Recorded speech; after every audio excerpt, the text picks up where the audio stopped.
Hey everybody, this is Amy Wells, Titans Amy from the Tennessee Titans. This is Nate Bain, Titans social media manager. Hey everybody, it's Rhett Bryan, game day host of Titans Radio, and you're listening to the Titans of the Southwest podcast with Lito and Big Mo.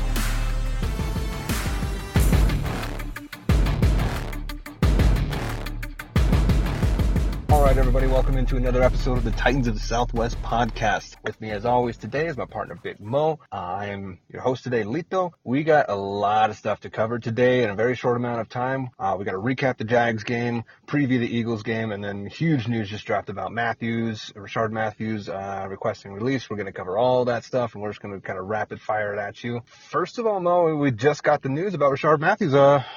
Let's start with that, man. Where are you at with this? I'm really upset with the news, man. It kind of caught me off guard. I saw you tweet it out or quote tweet what was going on. And, after scrolling through the timelines and kind of picking pieces apart from different sources that kind of were trying to explain the story of Matthews, who requested his release from the team due to lack of snaps, I was almost disgusted, man, and disgusted in the sense that I never pegged him to be a quitter. And I thought, especially with the new coaching regime, that he would buy in and kind of fill his role, whatever that be. He's coming off of a torn meniscus injury. That's why he missed a lot of camp. So it was expected that he wasn't going to be at full health and wasn't going to be getting the lion's share of the receiver snaps. I would think that was expected even from him. But now with Davis coming along pretty strong over the past couple weeks, Taywan Taylor coming on strong, his role was reduced. Over the past few weeks, Vrabel had touched on, Matthews has to practice better. He needs to show more in practice. Here, he was kind of hinting that he wasn't doing enough. And I thought it was because of his health. We waited to see if his role would increase in the offense, which I kind of thought it would. And in 3 games, it didn't. I mean, it's not like they weren't throwing him the ball. He dropped some passes that were thrown his way. But even like when I would look at some of Mike Miracle's all-22 breakdowns, you would see him on those blocks, on those crossing blocks or screen blocks. Like he wasn't really putting too much effort into it. And I had thought it was because he was probably still injured. He didn't look like he was going 110. That being said, man, I appreciate what he did for the few seasons that he was with the team. I was looking forward to him being a part of this offense moving forward, but I'll never like a quitter, man. And that's kind of where I'm at with it. I don't like somebody who quits on their team, especially so early. But maybe it'll be an addition by subtraction. I really do like Nick Williams. I think his role, he's going to emerge in this offense. I liked him a lot in preseason. What we've seen from him in the interview clips and the little snippets here and there, he's definitely team first guy. Mm-hmm. If that wasn't Rashard, I wish him the best in the future, but we don't need quitters on the team. We don't need people who don't have a team first mentality on the team. And this is coming from a guy that's usually always positive. I'm pretty disgusted with his move to kind of weasel his way out of a contract that he just negotiated himself. Like I said, all the best to the guy moving forward, but I think we're in a good place, man. And, I'm in shock. I'm in disbelief, man. Yeah, I think going into the season, he was looked at to be one of the leaders on the offense. Obviously, there's Marcus, there's Delaney, there's Lawan, but in the wide receiver group, I think a lot of people kind of just assumed he was going to be the leader in there because he has rapport, he has good timing, good connection with Mariota, and he can kind of bring everyone along. And like you said, he just signed an extension, and then for him to just come in and request a release, I don't blame J-Rob at all for just being like, cool, man, bye. Like, if you don't want to be here, we don't want you here. He doesn't want to compete for snaps. That's what it is. He doesn't. Prior to us drafting Davis and Taylor, he was the guy. He was the number one receiver by default because we didn't have many options elsewhere on the roster. And now that there's a little competition in there, you're going to take your ball and go home? I don't understand that. Yeah, that's exactly what it seems like. Corey Davis had his freshman year, got the speed of the game, understood it. Same with Taywan Taylor. And like you said, Nick Williams is just going to slide right in. We have other good options, but he wasn't even playing up to Darius Jennings kind of level. Even Darius Jennings is just returning kicks and he'll just step in and do whatever's asked of him. And he's not going to need to be the number one guy. And that's what it seems like that whole mentality is just next man up, team first. And we know J-Rob's mantra from the very beginning is tough, dependable, team first attitude. And, I mean, he just didn't fit it. So I don't think they really thought twice about him leaving. If he didn't want to be there, then it's just like, all right, bye. I mean, what does that really say about his character, man? Like, coming off 2 monster division wins, the team rallying around each other, and you want to quit? Like, that's not the guy I want on my team, bro. Yeah, and exactly. And this is coming from a guy who really liked Richard and liked what he brought to the offense from a skill standpoint. But that's the kind of guy you are, bro. Like, yeah, and he didn't do himself any favors by doing this 3 games into the season. Now teams are going to look at him like, well, I mean, what's to say you're going to stick with us? I mean, 3 games in, you're 2-1 and you beat 2 division teams. Like, what else could you have possibly wanted? I mean, you got your contract and you knew what it was about. What's up? Like, I don't know. I wouldn't really look twice at someone like that. I would find somebody who's young, hungry, and knows that it's a team game. Just me personally, if I was a GM for any other team, that's how I would look at it. But, I mean, I don't know the whole story. And like I said, I mean, this news just broke like very short time ago. So there could be something come out later. But just from what we know as of right now, kick rocks, man. Thanks for what you did for us last year. I mean, you got to understand it's a team game. So it is what it is. I don't know. That's all we'll talk about him. I mean, Yep. And once you're off the Titan squad, you're not on my radar anymore. So. Yeah. Whatever. Well, depending on how you leave the squad. And this one is definitely something I won't forget, man. I won't. All right, and then other personnel moves. We signed a quarterback, Austin Davis. He looks like Gabbert's, is going to be in concussion protocol for a little bit, so Austin Davis is going to come in, be the second string. Mariota starting versus the Eagles. Blaine Gabbert did decent, but against the Jaguars, I don't think there's any question that we wouldn't have won that game if Mariota didn't come in. So what were your impressions from the Jaguars game, and then we'll kind of go from there. Oh, well, like our last episode, man, which we'll release soon. Sorry, guys, we didn't really get to release it on time. Had a lot of stuff going on, but we will still release that because there's some good stuff on there.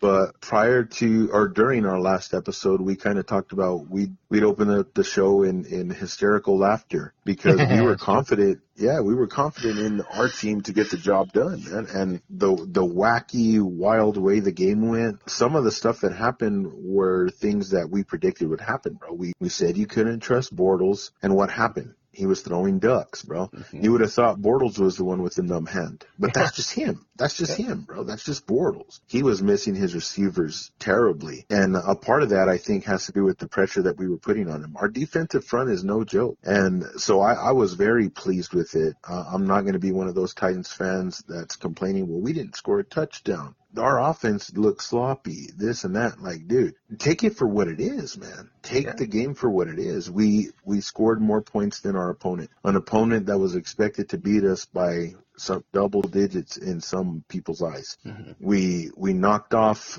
a team that some had predicted to go to the Super Bowl. Not us, of course, because we've played them. We've dominated that team. But I'm so happy where we are right now. I think we got a good shot to knock off the Eagles. Oh, yeah. And even then, even if we beat the Eagles, I don't think we'll get the respect we deserve because, again, the story will be how the Eagles lost and not how the Titans won if we do come away with the victory, man. So I'm not too worried about it. I think it'll be another close game, but I think defensively, the Eagles, they're going to be a similar force on the defensive front. I think theirs might be a little bit better than Jacksonville's, but their secondary is not as good as Jacksonville's too. So that needs to be mentioned. But still, sticking with the Jags before we dive into the Philly game, I was impressed, man. I was impressed with Marcus when he went in there. I actually felt better once he got into the game. And as soon as I saw him make that first scramble and knew like, oh, okay, this guy's ready to run. That's not going to be the first time we see him run. I was game, bro. I was game. I was on the edge of my recliner, ready to rock. It was a fun game to watch, man. It was a fun game to watch. And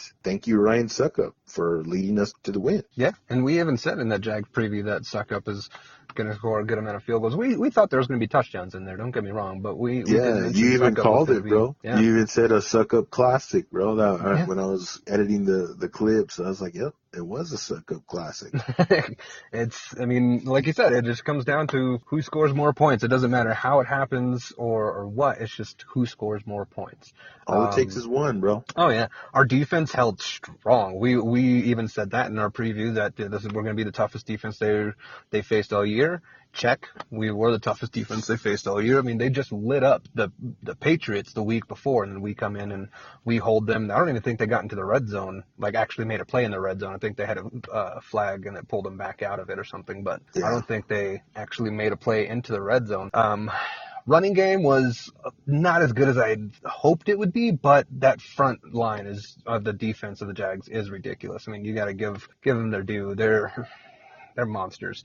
So we held up. That was Luong came back. We're getting Conklin back now. It's going to take him a couple weeks to get back into the feel of things, but for a team that's been really banged up in the beginning and just kind of trying to piece things together, I think that shows more of the coach's mentality of just top down. They knew, okay, next man up. We're going to slide into here and we're going to make adjustments. What can this person do? What does this person know? And we're going to play to those strengths, and that's exactly what they've been doing. So I give a lot of credit to our coaches and coordinators for making game plans and trusting them to actually go through with it. And they did. I mean, I felt really confident in the second half. With the first half, Marcus came in. I was holding my breath a little bit. I was like, okay, he seems pretty fine. He had a couple of passes that were dropped, essentially. But they could have been a little bit more on target. So I was like, okay, well, what's going on? Second half comes, and he was just as good of a Mariota as you could expect with the injury that he had, and I was fine. I was just like, okay, we're going to win. I'm fine. He came out really solid, really strong. Our defense, I think it's going to be a top 5 defense. I really do. I mean, it may not have as many turnovers and like fantasy point kind of top 5 defense, but as far as what they can do, what they can hold people to, I have a lot of faith in our defense.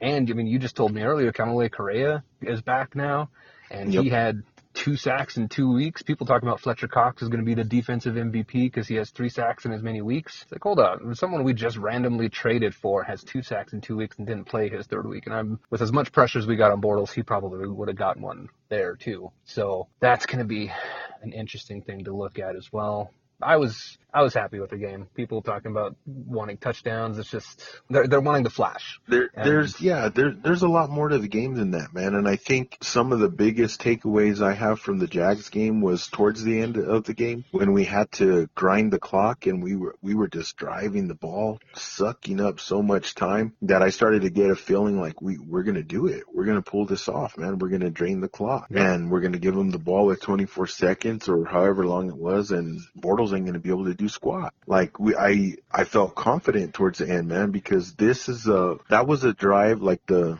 drives towards the end of the game, we just outmuscled the team. Like we just outmuscled the Jags.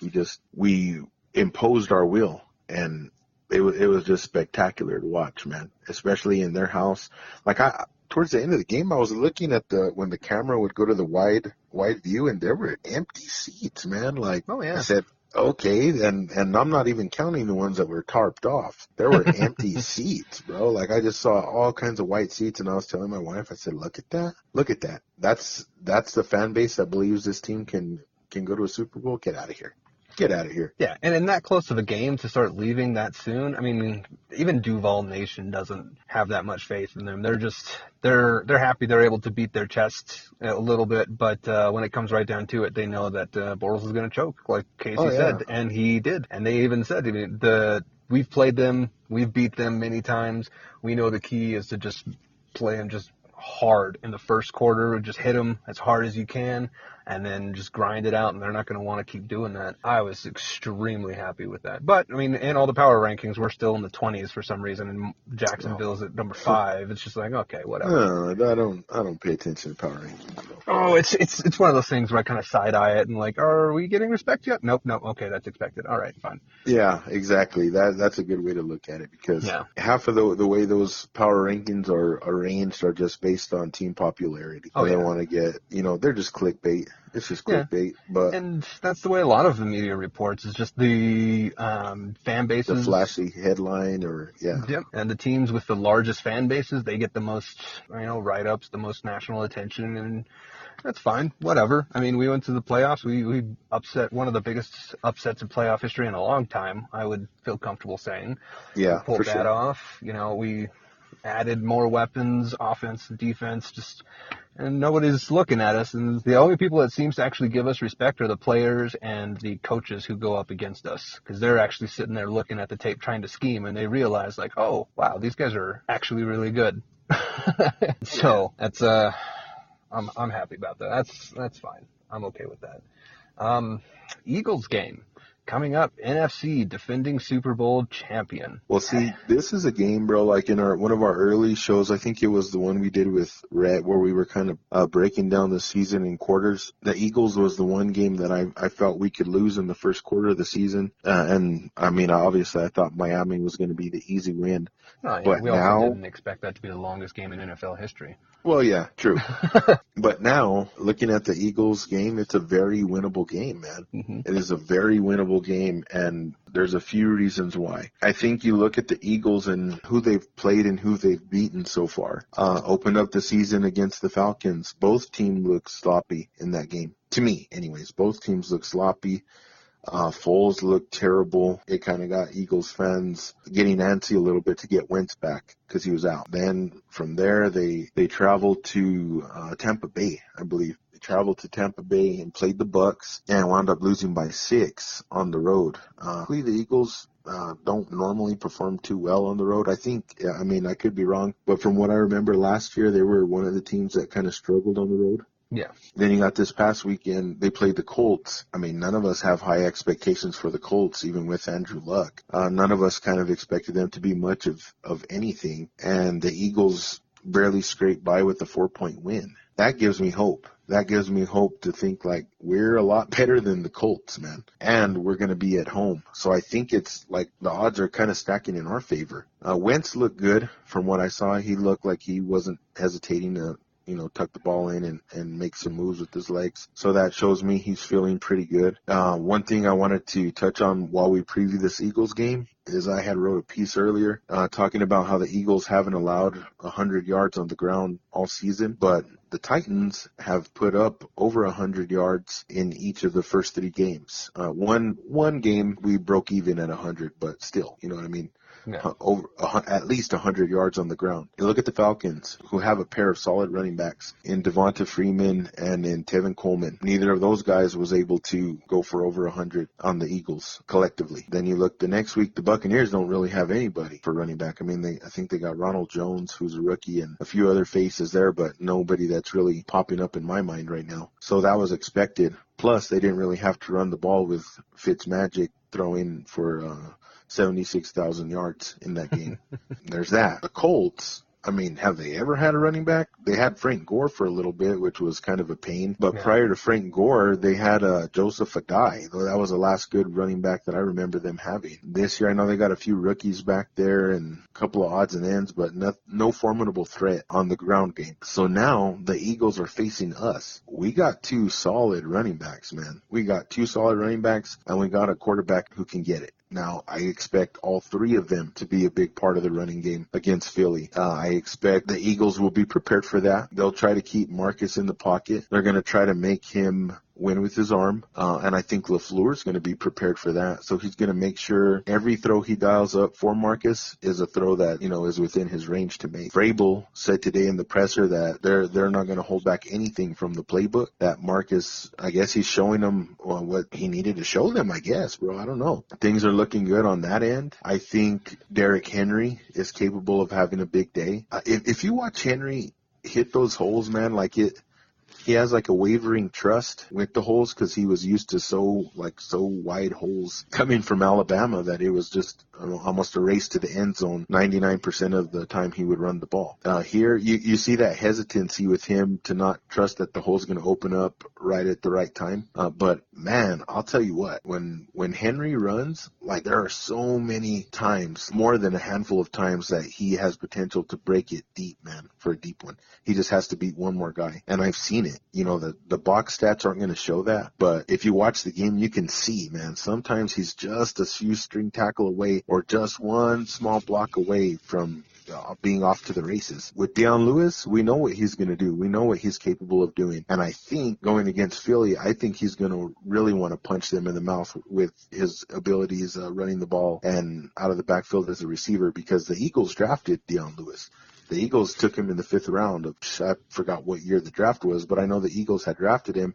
Now, fast forward. Let me look, man, because it's going to bother me. Let me see when the Eagles drafted him. They drafted him in it's his 7th season. So what would that have been, like the 2011 draft? Sure. Something like that. We'll say 2011 draft. So they drafted him out of Pitt, and we all know the journey he's been on since being drafted. He bounced around, was cut until he found a temporary home in New England where he was used in a stable, and now I think he's found a permanent home in Tennessee where we appreciate him. The coaching staffs appreciate him and what he can do for the offense. So I think our ground game is going to be fun to watch, man, against Philly. I do think we are going to have to throw the ball against them, which might be a little tough, but I think we'll manage to do that, man. I'm smiling right now. I don't know if you could hear my smile through the phone, but I'm confident going into this Eagles game, man. I'm not saying we're going to wipe the floor with them, but I'm saying that we're going to impress some people on Sunday. I have faith. Let's say it like that. I have a lot of faith in a few things. The Eagles defense doesn't really perform well on the road, so that's one thing. They have statistically a really great run defense, but like you said, they haven't really played a whole lot of really good running backs. The most mobile quarterback they played was Andrew Luck, and he's mobile, but he's not a Mariota level mobile. So I expect Mariota to actually have a good amount of rushing yards off of this. His passes probably won't be crazy deep just because they're safeties.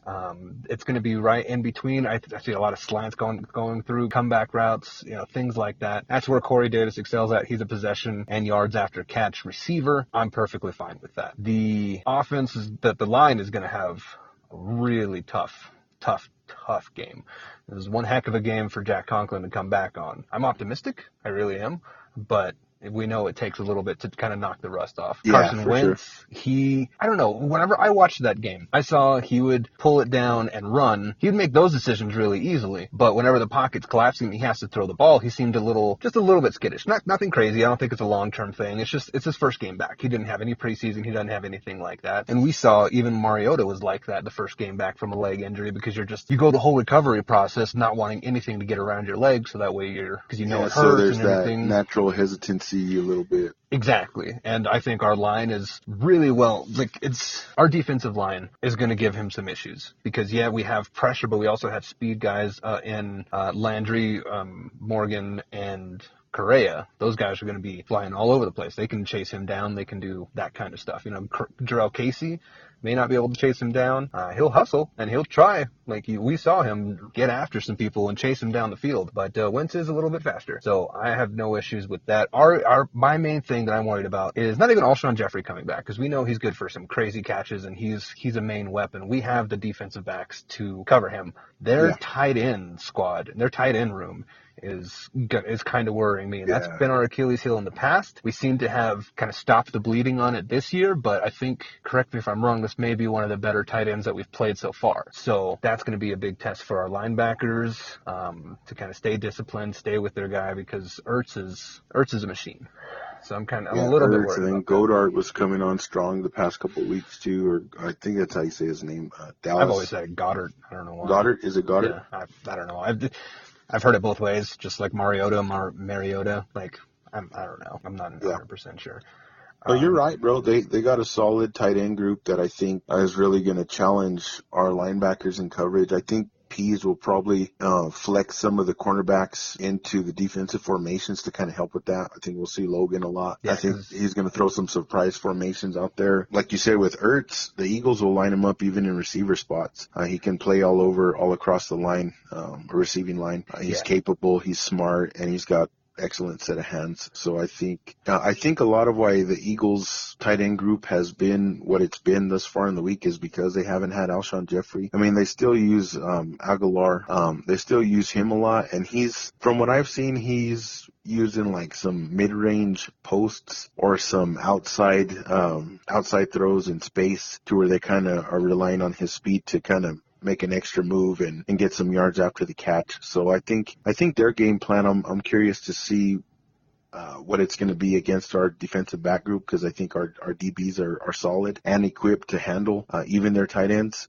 But I think if I were to say what did I fear, I don't want to use the word fear. What do I think is a bigger threat to our defense in terms of the passing game? It would definitely be the tight end group, man. I'd agree with you on that. Yeah, and it's going to be interesting who they actually match up with him. Since he does go out wide as a wide receiver, you know, we don't have anybody that size. That's just not a DB size to be able to hang with someone like Ertz. So it's like, do they put Logan Ryan and kind of bank on his technical skills and prowess to be able to put himself in the best position? Or I kind of went back and forth on this, but I think I eventually settled on, honestly, Adoree Jackson. I mean, he's got the athletic ability to be able to jump and knock those high-pointed balls, you know, a little bit better than Logan Ryan would. Logan Ryan can go to Aguilar, and Butler is on Jeffrey, because he's aggressive and he will get in his face and just bug him all game long. So I think if on P's, what I do is I throw Malcolm on Ertz first to kind of jam him up and see how he measures up against Ertz, to see if he can rattle him a little bit, because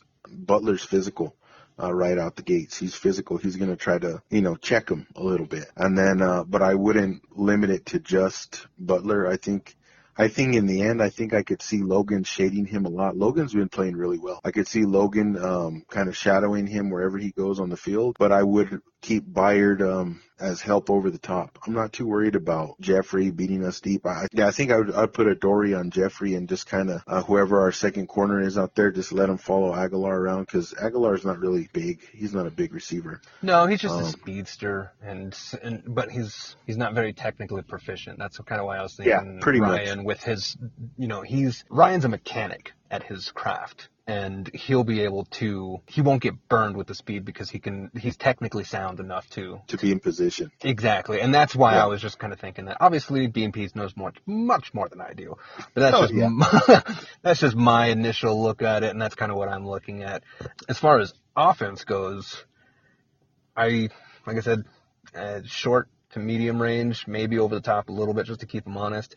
I see us just running into the wall a lot with our run game. Maybe find a crack or two here or there, but that's going to open up our play action, and that's where Mariota is either going to hit those routes, or he's just going to take off and burn them. And I'm seeing pretty much a big game for Mariota on the ground. I'm not 100% sure why, but I'm just like, I can see it. Yeah, no, you're right, man. And I think that's something I touched on in the post I published today, is I think there's going to be a lot of play action incorporated into the game plan. But I think LaFleur is going to stress to Mariota, if your first option's not there right away, get out. If there's a lane, you take it. And you take as much yards as you can get, and you protect yourself when you go down.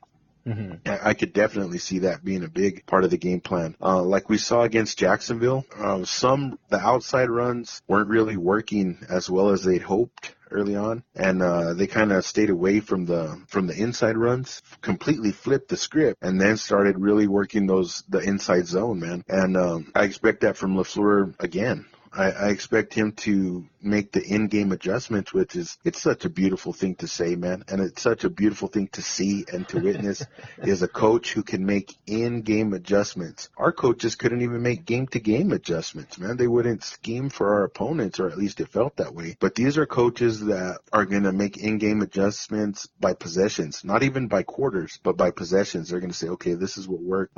This is not working now. I mean, this was featured in 70% of the game plan, but it's ineffective so far. Let's stray away from it a little bit, and let's try to work what is working. I think LaFleur is so smart, man, and I do think we see some Wildcat, and I think we see some Wildcat surprises this week. I wouldn't be surprised to see Mariota catch a pass this week, man. There's the hot take for the week on our pod, but I wouldn't be surprised to see Mariota catch one in the Wildcat, just to kind of catch the Eagles off guard, because we're going to have to throw everything at the defending champs, you know what I mean, to knock them off and to really catch them by surprise. But I think the team believes in each other, unless you're Rashard Matthews.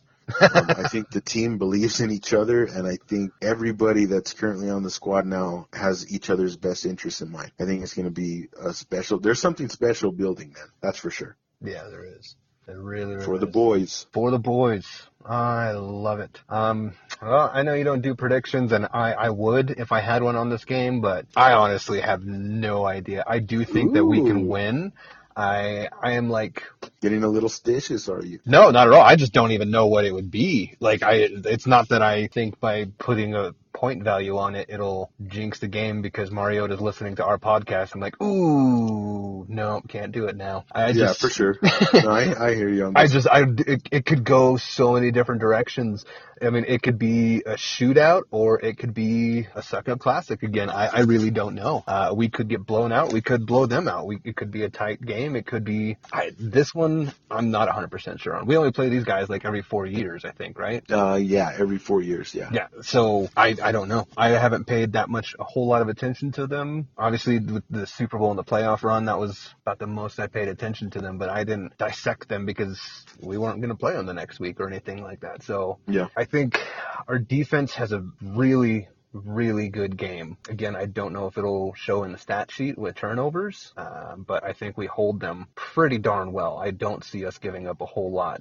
And it all just comes down to our offense, whether LaFleur can find the chink in their armor and just continue to expose it. Yeah, I think it's going to be a good measuring game.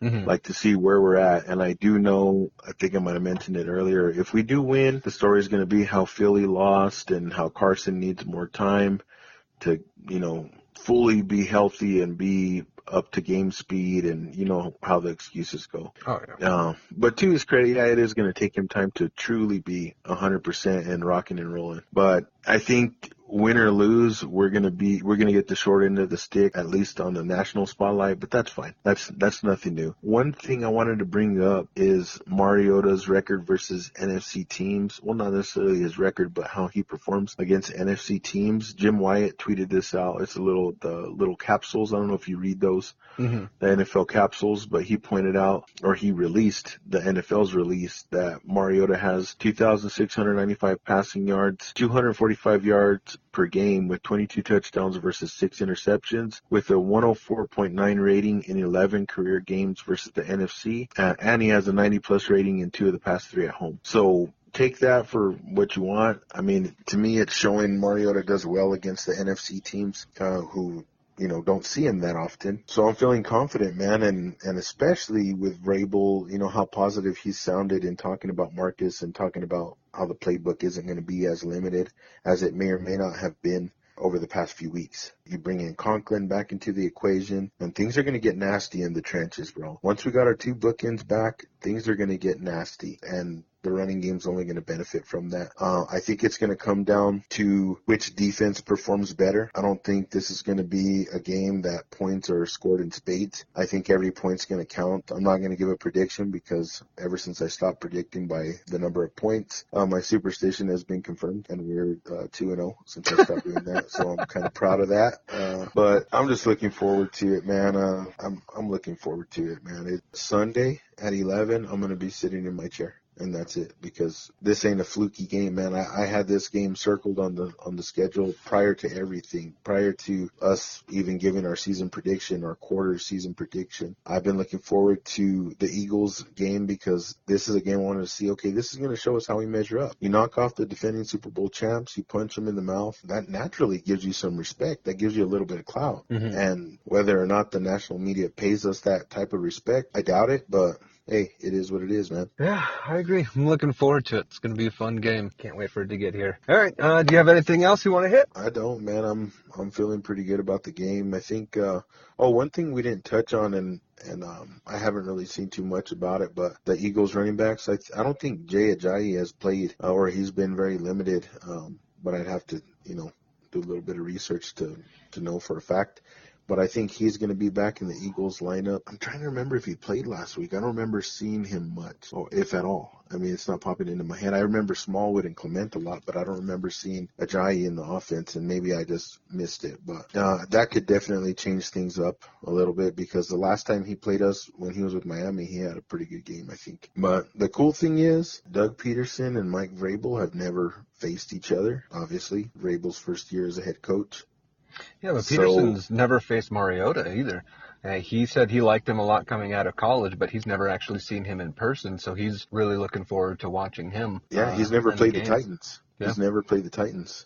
Yeah. So It's going to be an interesting game. There's a lot of storylines behind it and around it. And, I think our wide receiver group could even take a step up from obviously the news we heard today of just like, well, bye, kick rocks. We're going to show you that we can do it without you and we don't need you. And we're just going to take it up to another level. And that would be nice. Yeah, no, I'm with you, man. And I mean, to think at the beginning of the season, bro, let's take ourselves back a little bit. If you'd have told me in the beginning, prior to the season, that Mariota's not going to have Delaney, the look on my face would have been puzzling, and you might have seen a few teardrops coming down the sides of my eyeballs. And then to tell you that we'd be 2-1 in the first place in division, though. Oh, then that would have blew my mind. Bro. I mean, think about it. We are 2-1 in the first 3 games. Could easily be 3-0. Oh yeah. Had the like there needs to be a huge, gigantic, monstrous asterisk next to that Dolphins game. But if we see them again, especially if it's in the playoffs, I'm there for that, bro.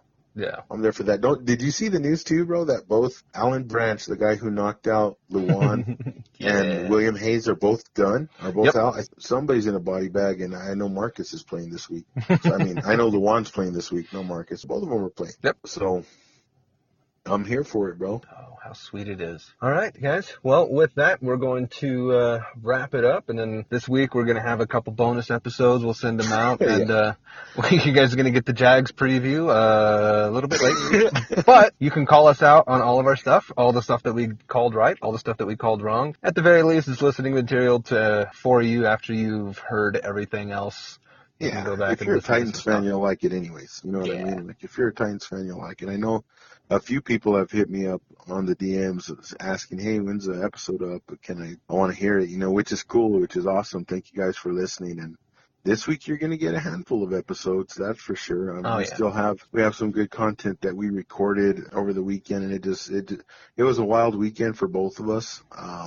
We're going to try, like I said, both Lito and myself, we're dads, we're family guys, we have normal jobs, so we don't have as much free time as I think we'd hope to have, but we're still going to crank out good content. You can count on that. For sure. Well, I don't know if there's anything else to say, man. Tighten up for the boys. Tighten up for the boys.